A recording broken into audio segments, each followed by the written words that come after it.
Hey, it's Asa at the spot. Gameweek17 is in the book, and it was capped off by an absolute shocker. Southampton beating Liverpool 1-0. My FPL Draft team got off to a great start, though. You'll find out why when we go through the top performers from each match. After that, I'll tell you the top 3 players that you need to keep an eye on and potentially acquire heading into the next game week. And I'll wrap things up with the trade of the week, something you definitely have to stick around for. And yes, trade, not transfer, something that's featured in the FPL Draft game mode. And that's what this channel is dedicated to, FPL Draft content.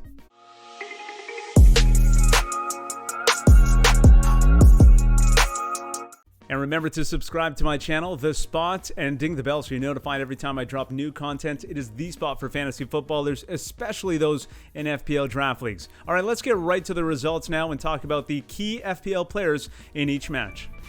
Let's start with Everton and West Ham. The Hammers enjoying a 1-0 win at Goodison Park. And no surprise here, they had the top 2 performers from this match. Thomas Souček's goal in the 86th minute helped him get to 11 points. The midfielder got 5 for the goal, 2 for playing more than 60 minutes, 1 for the clean sheet, and a 3-point bonus for being the top performer in the match. I explained the FPL draft scoring system in another video, so make sure you check that out. Aaron Cresswell got the assist and also recorded 11 points. I had both of those guys in my lineup, which is why I was feeling so good this weekend. And the keeper for West Ham was Darren Randolph, replacing the injured Lucas Fabianski. So Randolph got 6 points, but that helps absolutely no one. On the other side, Everton's Dominic Calvert-Lewin failed to score for the 5th straight game, so he'd record just 2 points. Second result on Friday saw Manchester United beat Aston Villa 2-1. Bruno Fernandes continues to come through for his fantasy owners, scoring from the spot for 5 of his 10 points. Villa's top point getter this season, Jack Grealish, continues to produce with a 7-point performance. He set up Bertrand Traore, who also got 7 points in this one. Anthony Martial scored the other goal for United and finished with 6 fantasy points. And Aaron Wan-Bissaka provided the service for Martial and is someone I might mention in the players to watch portion of today's show.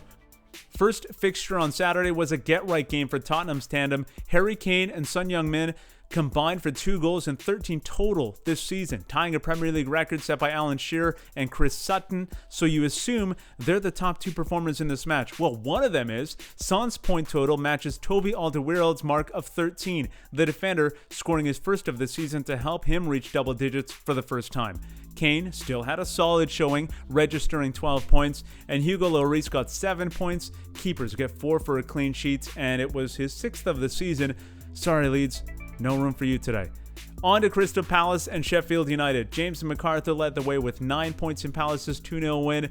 Keeper Vicente Guaita followed up last week's 9-pointer with 7 in this one. On the attacking end, Jeffrey Schlupp scored before leaving with an injury, but still managed to get to 6 points. His replacement, Eberechi Eze, easy for me to say, scored one of the best goals of the weekend, but he also picked up a yellow, which is minus a point to finish on 5. And now to the 6-goal thriller between Brighton and Wolves. Leandro Trossard had 2 assists to help him get to 11 points. Ruben Neves scored from this spot for 5 of his 10 points. Defender Romain Saiz scored for the 2nd time in 3 matches. He's on fire right now. He got to 7 in this one. And Neil Maupay scored his 6th of the season in a 7-point outing. Now, a key to surviving a life of dedication to fantasy sports is knowing that it is not all your fault. It's a little bit your fault, but a lot of it falls on the players and managers who are getting paid millions to kick a ball around. So drop a comment below and let me know who is responsible for your defeat this week. Or you can hit me up on Twitter with the hashtag #IBlameYou. And yes, you can blame me. There will be times that I deserve it. All right, let's get back to the action from the weekend. Let's get to the prettiest game of the weekend then. It was Arsenal's 4-0 win in the snow over West Brom, and it included a gorgeous goal from Kieran Tierney and the highest score of the week. He recorded 18. Alex Lacazette scored twice in a 12-point performance. Bukayo Saka got in on the action, scoring a goal for 5 of his 8 points. And points leader for Arsenal so far this season, Bernd Leno, earned 7 points with a clean sheet. On to Sunday's action now. Leicester with a 2-1 win at St. James's Park. James Maddison leading the way with a 10-point performance. We have an Andy Carroll sighting, everyone. His first goal in an 8-point outing. Leicester leader Jamie Vardy getting an assist in a 5-pointer. And the Newcastle attack continues to struggle without St. Max. Callum Wilson with just 2 points. Now to Manchester City's thumping of Chelsea, and it was a breakout game for Phil Foden. He got 14 with a goal and an assist. Kevin De Bruyne came through for his fantasy owners too with 13 points. Ilkay Gundogan scored for the third time in 4 games and got you 9 points if you scooped and started him. The lone scorer for Chelsea was Callum Hudson-Odoi. He has little to no fantasy value. The biggest story here is that he was a clean sheet thief by scoring in stoppage time and taking big points away from City players. Burnley and Fulham was postponed, so the final fixture of the match week was Liverpool at Southampton. And who can honestly say they saw this coming? Danny Ings scoring the only goal of the match, and it was in the 2nd minute. He registers 9 points. Jan Bednarek got you 7 points with a clean sheet, and James Ward-Prowse providing the service for the only goal in this game, so he got 6. Liverpool's leading point getter Mo Salah held below 5 for the 3rd straight match. He finishes with 2. So let's get to the players to watch now and potentially trade for or grab off the waiver wire, and you might notice a little theme with this list.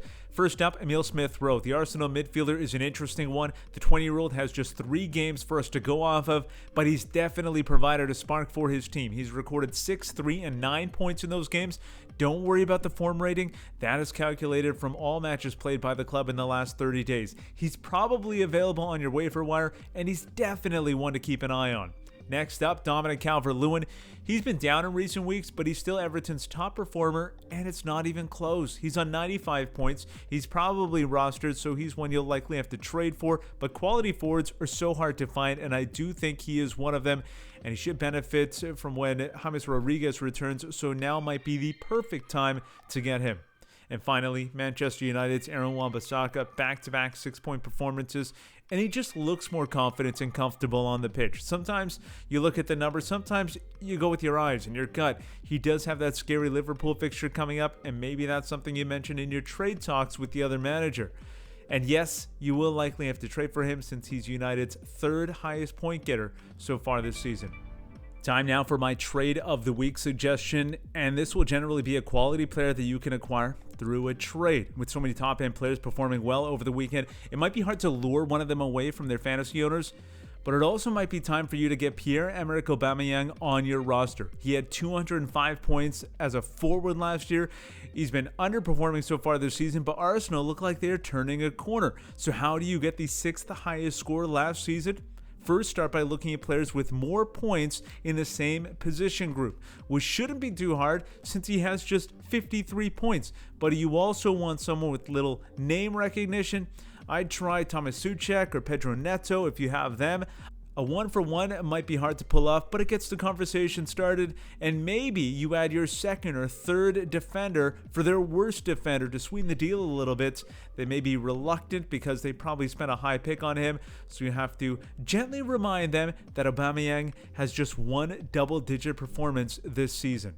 Well, I hope that helps. Make sure you follow The Spot on Twitter and TikTok. The link is in the description. It's a great place to get advice on that trade before you submit it, because there is nothing worse than getting roasted on a deal that you proposed. Just because you're a Crystal Palace supporter and Christian Benteke begged the brace at the weekend doesn't mean you should trade Harry Kane for him.